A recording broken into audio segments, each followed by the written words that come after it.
오늘 우리가 읽은 본문 말씀은 이제 바울이 본격적으로 자기 자신을 변론하는 그러한 내용입니다. 1장 11절부터 2장 14절까지는 이 바울의 이 사도적인 권위를 변호하는 내용이라고 할 수 있는데요. 바울은 여러 사람들의 공격을 받았는데 가장 바울을 괴롭혔던 첫 번째 공격은 당연히 유대인들의 공격이었습니다. 유대교의 최선봉에 서서 예수 믿는 자들을 잡아들이는데 앞장섰던 바울이 갑자기 변화되어서 예수 그리스도를 전하고 있으니 역적 중에 역적이라고 할 수 있습니다. 우리가 수요일 날 사도행전을 묵상했지만은요, 이 유대인들이 얼마나 바울을 미워하는가. 바울을 죽이지 않고서는 음식을 먹지도 않겠다라고 다짐하는 이 바울 암살단이 조직될 정도였습니다. 두 번째 바울을 힘들게 했던 것은 내부의 적이었습니다. 너는 예수님의 제자도 아닌데 무슨 권위로 이렇게 복음을 전하느냐라고 의심하는 사람들이 많이 있었습니다. 이에 대해서 바울은 이 바울의 사도직에 대한 변론을 시작하는데요. 바울은 이미 갈라디아서 1장 1절에서 분명하게 밝혔습니다. 사람에게서 난 것도 아니요 사람으로 말미암은 것도 아니요 오직 예수 그리스도와 그를 죽은 자 가운데서 살리신 하나님 아버지로 말미암아 사도가 되었다라고 바울은 고백했습니다. 이제 본격적으로 자신의 사도직을 변호하는 바울은 갈라디아서 1장 11절 12절 말씀에도 다시 한번 분명하게 이야기합니다. 내가 전한 복음은 사람의 뜻을 따라 된 것도 아니고 사람에게서 받은 것도 아니고 또 사람에게 배운 것도 아니라 오직 예수 그리스도의 계시로 말미암은 것이다라고 이야기하고 있습니다. 여러분, 사도 바울이 어떤 사람입니까? 당대 최고의 지성인이라고 할 수 있습니다. 그런데 바울은 말합니다. 사람의 뜻을 따라 된 것도 아니고 사람에게서 받은 것도 아니고 내가 이 전하고 있는 예수 그리스도의 복음은 사람에게 배운 것도 아니다라고 이야기합니다. 내가 잘나서 내가 배운 것이 많아서 복음을 받아들이고 이 복음을 전하는 것이 아니라 모든 것이 예수 그리스도가 계시로 밝히 보여주었기 때문에 내가 복음을 전하고 있다 라고 바울은 이야기하고 있는 것입니다. 실제 바울이 예수님을 만난 것은 정말 극적이라고 할 수 있습니다. 우리가 이후에도 살펴보겠지만 다메섹 도상에서 극적으로 예수님을 만났습니다. 예수님의 음성을 들었습니다. 이는 바울에게 임한 특별한 하나님의 계시라고 할 수 있습니다. 그런데요, 저와 여러분들이 바울과 같은 이러한 특별한 계시, 어떤 특별한 은혜가 임하지 않았다 할지라도요, 여러분, 저와 여러분들도 마찬가지입니다. 저와 여러분들이 이 은혜의 자리, 예배의 자리에 있는 것, 여러분, 특별한 하나님의 은혜인 것입니다. 사람이 한 것도 아니고 우연인 것 같지만 특별한 하나님의 은혜가 임했기 때문에 지금 저와 여러분들이 이 자리에 있는 것입니다. 당연한 것 하나도 없습니다. 나는 모태신앙인이기 때문에 내가 여기 있는 거야 생각하실 수 있지만, 여러분, 모태신앙이지만 어떤 의미에서 모태 신앙인이 된 자들이 참 많습니다. 그래서 예배 드리는 것도 못하고 섬기는 것도 못하고 교회를 떠난 사람들이 얼마나 많이 있습니까? 또 도저히 믿을 사람이 아닌 것 같은데 교회를 다니면서 또 예수 그리스도를 믿으면서 하나님의 자녀가 되신 분들이 있습니다. 여러분, 이 또한 은혜입니다. 또한 군대에서 초코파이, 햄버거 먹으러 갔다가 진중 세례받고 구원받은 자들도 있습니다. 친구의 권유로, 지인의 권유로 여기에 계신 분도 있을 것입니다. 다 기적입니다. 은혜입니다. 남편도 같이 예배 드렸으면 좋겠는데 교회까지는 데려다 주는데 예배는 안 드린다고 걱정하는 분들이 계십니다. 또 예배는 드리는데 예배 시간에 말씀은 안 듣고 그렇게 잠만 잔다라고 고민을 이야기하시는 분도 계십니다. 여러분, 교회까지 데려다 주는 것이 어디입니까? 전에 있던 교회에 이런 분이 있었습니다. 주일날 애들이 있으니까 착실하게 애들과 아내를 교회에다 데려다 주고 이제 본인은 교회에 안 들어가고 교회 주변에 있는 산을 다녔습니다. 근데 여러분, 산을 갔다 오면 어떻습니까? 배가 고프지 않습니까? 그래서 주일마다 교회에서 하는 국수를 먹으러 식당으로 들어오더니 매 주일마다 그래도 이렇게 국수를 먹다 보니까 이 생각에 그래도 내가 밥값은 해야 되지 않겠나 라는 그러한 생각이 들어서 이제 데려다 주고 산으로 가는 게 아니라 예배당으로 들어와서 예배를 드리고 세례를 받고 신실한 교인이 된 분이 계십니다. 산으로 향한 발걸음, 교회 식당으로 예배당으로 향하게 하신 분 하나님이신 줄 믿습니다. 또 예배 때마다 여러분 남편이 존다고 너무 구박하지 마시길 바랍니다. 주님의 품이 얼마나 편했으면 이 시간에 잠을 자겠습니까? 주님께서 사랑하시는 자들에게 잠을 주시는도다. 정말 주님께서 우리 남편 사랑하시는구나 생각하시고 예배 시간에 존다라고 잔소리하지 마시고 마음껏 축복해 주시길 바랍니다. 예배소서 1장 4절에서 5절은 우리가 하나님의 자녀가 되는 것 창세전부터 우리를 택하시고 예정하셨기 때문이라고 이야기를 합니다.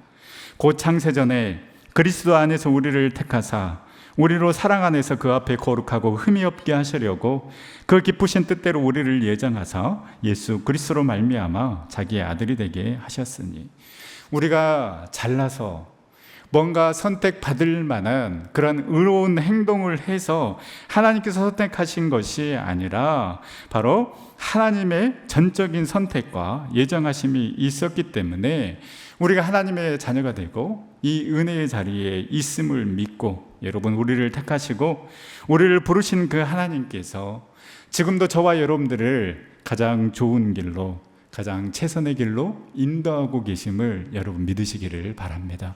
우리는 이러한 믿음이 있어야 됩니다. 하나님께서 부르시고 하나님께 선택하셨는데 하나님께서 그 택한 자녀 가만히 두겠느냐? 가장 선한 길로, 완전한 길로 인도하고 계심을 믿고 더욱더 우리는 주님을 붙잡고 나가야 할 것입니다.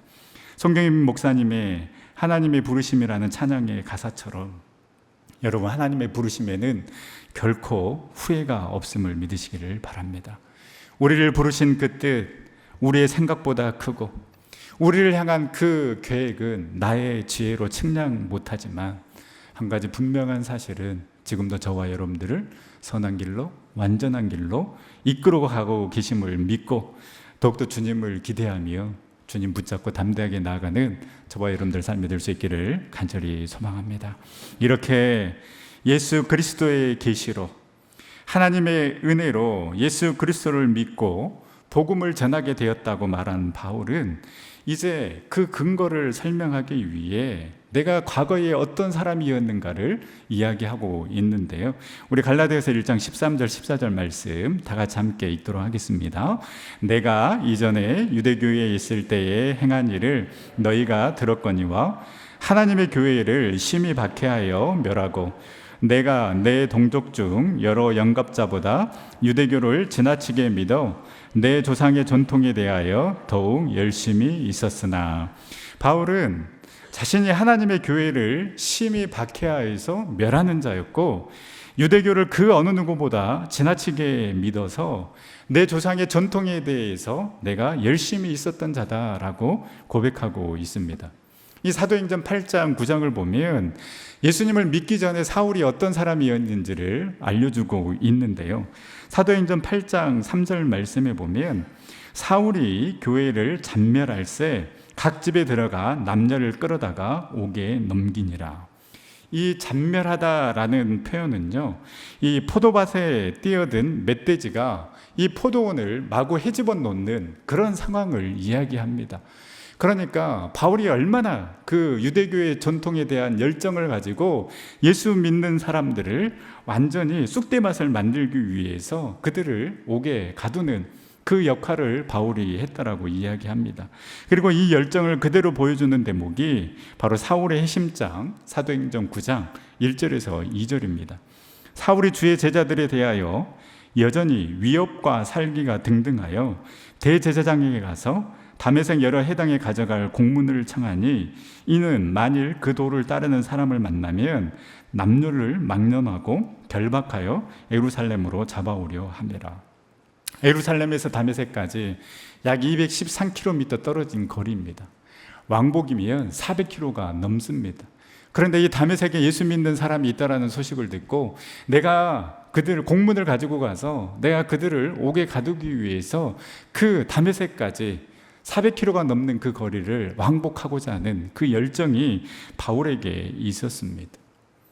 여러분, 잘못된 신념, 잘못된 방향에 사로잡힌 사람은 이렇게 무섭습니다.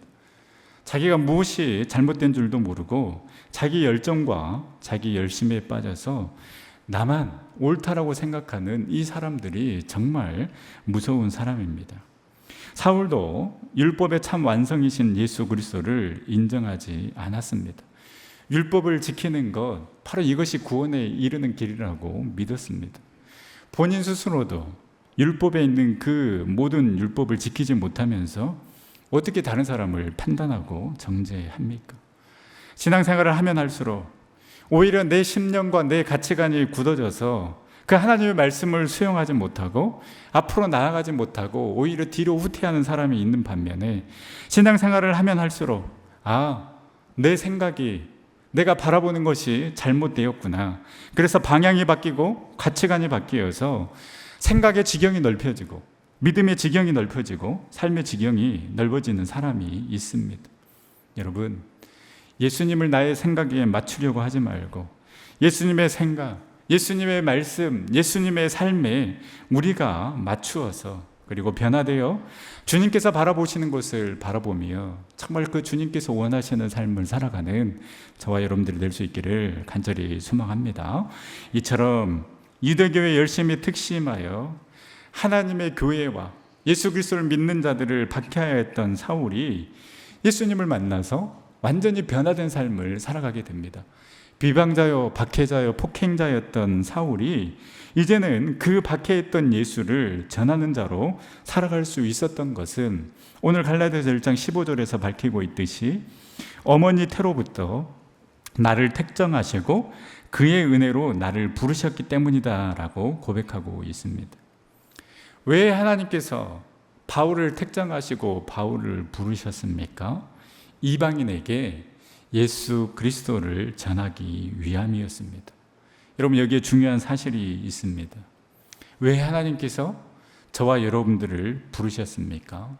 반드시 저와 여러분들에게 맡기신 사명이 있기 때문입니다. 그래서 여러분, 바울에게 일어난 부르심은 회심으로 끝나지 않습니다. 이방의 사도로 세우고자 하는 그 하나님의 분명한 목적이 그 바울의 부르심에 있었던 것처럼, 여러분, 저와 여러분들 또한 하나님의 일, 그 하나님의 사명을 감당하기 위해 부르셨고 지금 이 순간에도 계속해서 부르시고 계시고 말씀하고 계심을 여러분 믿으시기를 바랍니다. 여러분, 구원과 소명은 동전의 양면입니다. 그래서 여러분, 우리가 구원이 분명할수록 어떻습니까? 소명도 분명해집니다. 내가 어떻게 살아가야 하는가가 자연스럽게 연결이 됩니다. 여러분, 이 확실한 소명이 있어야 우리는 일일비하지 않고 기쁨으로 감당해 나갈 수 있는 것입니다. 그리고 나를 통해서 역사하고 계시고 일하시고 계시는 그 하나님을 기대하며 살아갈 수 있는 것입니다. 사랑하는 전성교 성도 여러분, 하나님께서 나를 하나님의 자녀 삼아 주시고 하나님께서 나를 구원하여 주셨다라는 그 믿음이 분명히 있다라면 이 구원에는 또한 하나님께서 나에게 맡겨주신 그 귀한 사명도 있음을 깨달을 수 있기를 소망합니다. 그리고 그 하나님의 부르심의 소명을 발견하는 저와 여러분들 될 수 있기를 축복합니다. 여러분, 그냥 땅에 던져진 삶이 아닙니다. 그냥 아무 계획 없이 저와 여러분들을 부르시지 않으셨습니다. 어머니의 태로부터 작정하시고 우리를 부르신 그 부르심의 소명을 발견하여서 정말 그 하나님을 위해, 하나님의 나라와 영광을 위해 가슴 뛰는 삶을 살아가는 저와 여러분들 될 수 있기를 축복합니다. 여러분, 우리의 욕심과 욕망을 위해 살아가지 마시고 하나님께서 나를 부르셨다라면, 하나님께서 나를 하나님의 자녀 삼아 주셨다라면, 하나님 정말 내가 어떠한 삶을 살아가기를 원하십니까? 교회에서 하는 그 봉사를 뛰어넘어서 정말 하나님께서 원하시는 삶이 무엇입니까? 내가 하나님의 영광을 위해 무엇을 하기를 원하십니까? 여러분, 묻고 물어서 그 사명 기쁨으로 감당하는 삶 살아갈 수 있기를 축복합니다. 여러분, 이런 사람이 기쁨이 있습니다. 감정과 기분에 끌려다니지 않습니다. 분명한 목적이 있는데, 분명한 하나님의 그 부르심의 목적을 깨달았는데 이 사람이 왜 흔들리겠습니까? 왜 방황하겠습니까? 그런데 이 분명한 사명이 없으면 사람 때문에 실망하고 내 감정과 기분에 따라 살아가게 되는 것입니다. 바울이 그 모든 핍박과 환난을 이겨낼 수 있었던 원동력이 무엇입니까?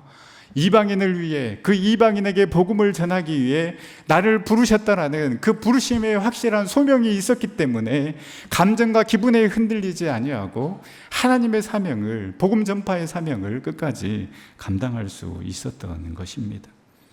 저와 여러분들이 하나님 안에서 발견되어지고 하나님께서 우리를 부르신 그 사명을 깨닫고 하나님 나라와 영광을 위해 살아갈 때에 그 모습을 보고 우리의 자녀들이 도전을 받을 것입니다.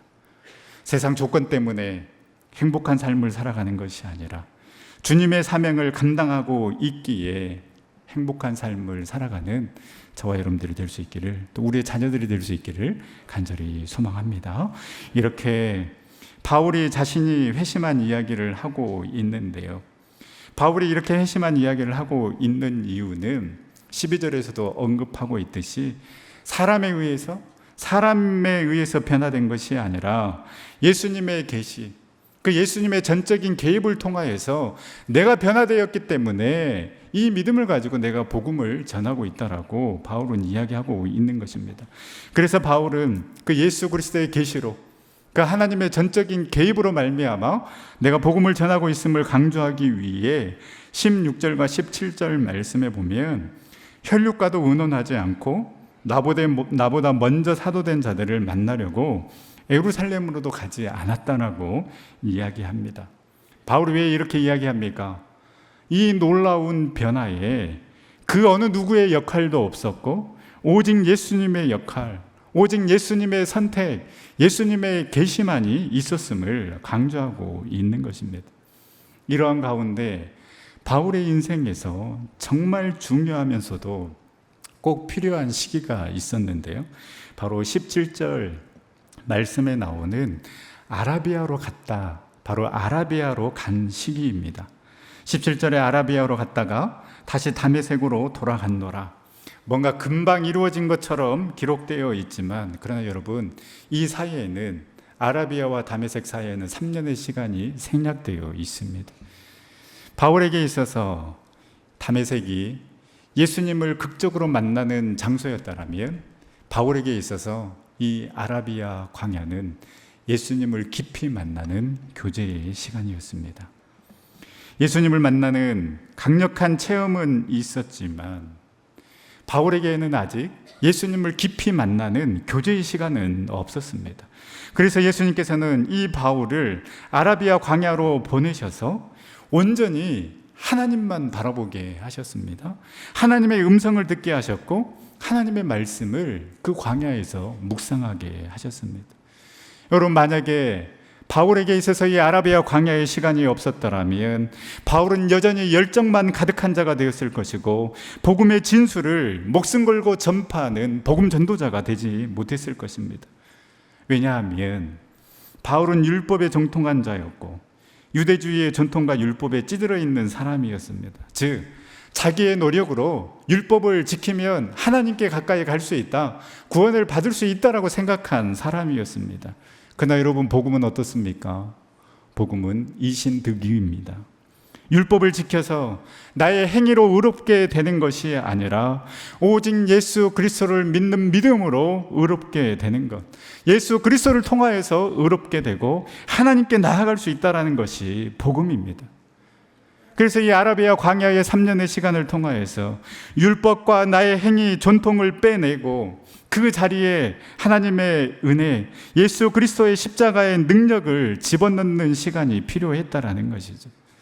그래서 유대인들에게만 구원이 있다라는 선빈 사상을 버리고 이방인에게도 구원이 있음을 선포하며 이방 선교를 위한 사도가 될 수 있는 그 시간이 바로 이 아라비아 광야의 시간이었다라는 것입니다. 이 광야에 3년의 시간이 있었기 때문에 바울은 이제 율법으로 가득 차 있는 자가 아니라 하나님의 은혜로 가득 차 있는 자가 될 수 있었고, 율법으로 정죄하고 판단하는 자가 아니라 예수 그리스도의 그 십자가의 사랑으로 모든 것을 품는 자가 될 수 있었고, 자신을 자랑하는 자가 아니라 모든 것을 배설물로 버려버리고 오직 예수 그리스도만을 자랑하는 자가 될 수 있었습니다. 그래서 여러분, 이 아라비아 광야의 시간은 하나님의 다루심의 시간이요, 하나님의 음성을 듣는 시간이요, 예수 그리스도의 은혜와 사랑으로 그리고 복음으로 완전히 채워지는 시간이었습니다. 여러분, 광야는 히브리어로 미드바라고 합니다. 이 단어는 거친 땅, 들판을 뜻하며 사람이 살지 않는 황폐하고 마른 땅을 가리킵니다. 그런데 이 미드바, 이 광야의 히브리어의 흥미로운 점은, 이 미드바는 히브리어에서 말하다라는 의미를 가진 다바르와 어원이 연결되어 있습니다. 연결시켜 보면 여러분, 이 광야는 나 홀로 버려진 장소, 외로움의 장소가 아니라 오히려 이 광야는 하나님의 말씀을 듣는 장소, 하나님께서 나에게 말씀해 주시는 장소가 바로 이 광야인 것입니다. 이 3년의 광야의 시간을 통해서 바울은 자신에게 초점을 맞추는 것이 아니라 예수님에게 초점을 맞추게 됩니다. 그리고 그의 삶의 모든 목적이 예수 그리스도가 됩니다. 바울의 갈라디아서 2장 20절, 내가 그리스도와 함께 십자가에 못 박혔나니 그런즉 이제는 내가 사는 것이 아니요 오직 내 안에 그리스도께서 사시는 것이라.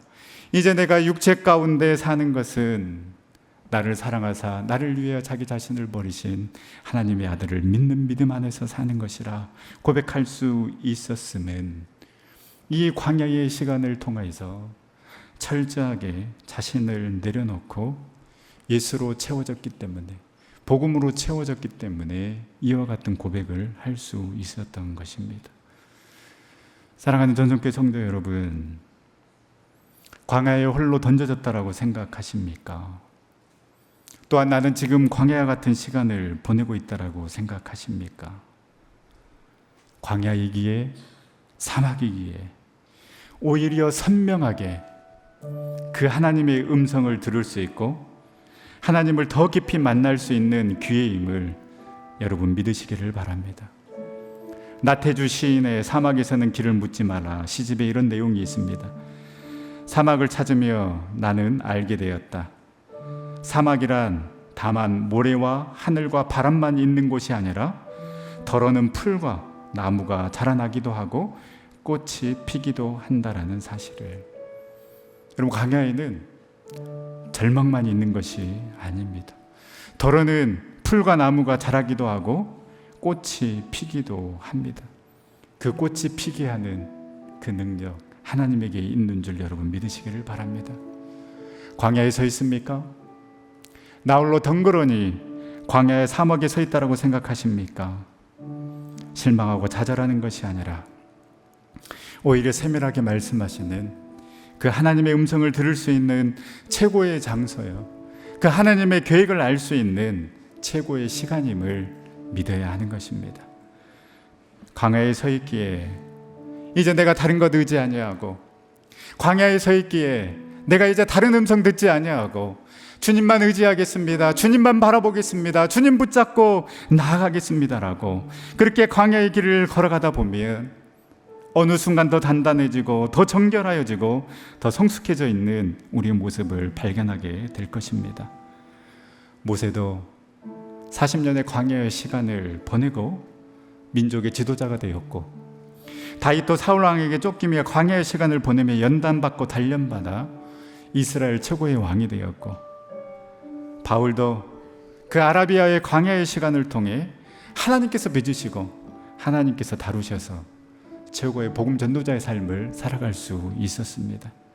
내가 광야에 있는 것이 중요한 것이 아니라 여전히 그 광야 가운데서 우리를 지켜보고 계시고 우리와 함께하고 계시고 우리 가운데 말씀하고 계시는 그 하나님을 붙잡고 신뢰하는 것이 더욱더 중요함을 우리가 믿고, 광야의 가운데 함께 하시는 하나님, 말씀하시는 하나님, 더 놀라운 뜻과 계획으로 우리를 인도하여 주시고 그 광야 가운데서도 꽃을 피우게 하실 그 하나님의 놀라운 능력을 신뢰하며 끝까지 믿음의 길 걸어가는 우리 전생의 모든 성도님들 다 될 수 있기를 간절히 소망합니다. 우리 시간 함께 찬양하며 기도의 자리로 나아갈 때에 광야 가운데서도 여전히 함께 하시고 날마다 숨쉬는 순간순간마다 우리와 함께 하시는 그 하나님을 신뢰하며 붙잡게 나아가게 하여 주시고, 우리를 택정하시고 우리를 부르신 그 하나님의 신실하신 계획을 의지하며 나아가는 우리의 삶 되게 해달라고 우리 함께 찬양하며 기도 자리로 나가도록 하겠습니다.